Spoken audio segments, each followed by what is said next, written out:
Hello friends, आज मैं लेके चलता हूँ आपको एक इंटरेस्टिंग जगह। और ये जगह कुछ ऐसी है, देखिएगा। ये कुछ टिपिकल जो माइक्रो बेड्स है, माइक्रो कैरोप्टेरन बेड्स है, उनके हैबिटेट्स है।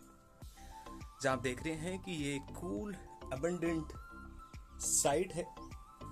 और इस साइट में आप देखेंगे तो नीचे बहुत सारा गुआनो है और ऊपर आप देख रहे हैं तो अभी किसी भी तरीके का कोई भी एक भी बैट आपके पास यहाँ अवेलेबल नहीं है। सिमिलर कंडीशन आप देखिएगा और कंपार्टमेंट की, और इस कंपार्टमेंट में भी देखिएगा यहाँ भी किसी तरीके की कोई बैट नहीं है। बजाय इसके वी हैव अनदर चैम्बर जिसमें कोई भी बेड नहीं है। अब सवाल ये उठता है कि यहाँ बेड क्यों नहीं है। बहुत रिसेंट स्टडी यहाँ पर देखने को मिल रही है और इस स्टडीज में देखा गया है कि साल भर यहाँ पर जो माइक्रो कैरोप्टेरन्स है, जो राइनोलोपस है, उसकी 2 स्पीसीज यहाँ रहती है। मैं बात कर रहा हूँ जोधपुर यूनिवर्सिटी की। और देखा जाए तो जो recent impact of high temperature है वो इन बेड्स के लिए बहुत ज्यादा पेनफुल माना गया है। और फिर 26 मई को डूंगरपुर राजस्थान से और फिर 27 मई को मीनार लेक ऑफ उदयपुर से। और उस स्टडी क्या थी, एक्चुअली एक मास मोर्टेलिटी फ्रूट बैट को लेकर मानी गई थी। ध्यान रखिएगा, फ्रूट बैट एक मेगा कैरोप्टेरन है, एक मैमल है जो अपनी बॉडी टेम्परेचर को रेगुलेट कर सकता है। और जनरली जो ये मेगा कैरोप्टेरन्स होते हैं वो 40 डिग्री सेंटीग्रेड टेम्परेचर को आसानी से टॉलरेट कर लेते हैं। लेकिन कई इंस्टांसेस में जब टेम्परेचर राइज कर जाता है, जैसे अभी इस मई के महीने में लगभग पूरी इंडिया में, लगभग 3/4 इंडिया में आप देख रहे हैं टेम्परेचर 45 डिग्री से एक्सीड कर रहा है। इस केस में ये कैरोप्टेरन्स अपनी बॉडी टेम्परेचर रेगुलेट नहीं कर सकती। देखिएगा बहुत कम जगह है, आप बाहर के एनवायरनमेंट से इसको रिलेट करोगे तो भी हमें लगभग 5 से 10 डिग्री का फर्क है आपको देखने को मिल जाएगा।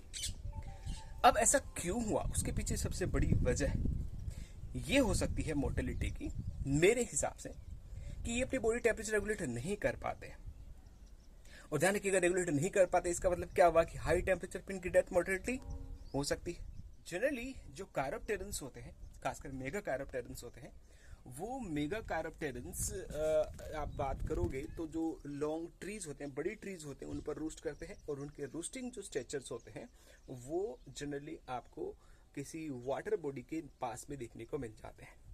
लेकिन जब हीट वेव की सिचुएशन आती है तो अपनी ये जो फैनिंग, इनके जो विंग्स होते हैं, विंग्स को पैरेलल ये क्या कराते हैं, मूव कराते हैं, जिसकी वजह से बॉडी टेम्परेचर रेगुलेट होता रहता है। लेकिन आसपास पानी की कमी हो गई या या फिर टेम्परेचर एक्सीड कर गया तो उस केस में उनको वहां से अपनी कोर कॉलोनीज को छोड़कर कुछ सैटेलाइट कॉलोनीज पर मूव करना होता है।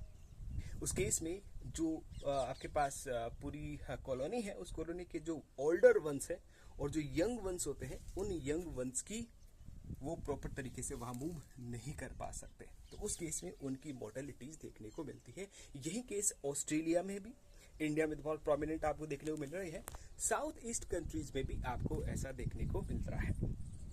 अब सवाल ये है कि हम ये इतना कंसर्न क्यों है। कंसर्न इसलिए है कि एक अगर छोटी सी कॉलोनी की भी हम बात करें फ्रूट बेट की, तो फ्रूट बेट में लगभग आपको 100 से लेकर 500 तक मेंबर देखने को मिल जाते हैं।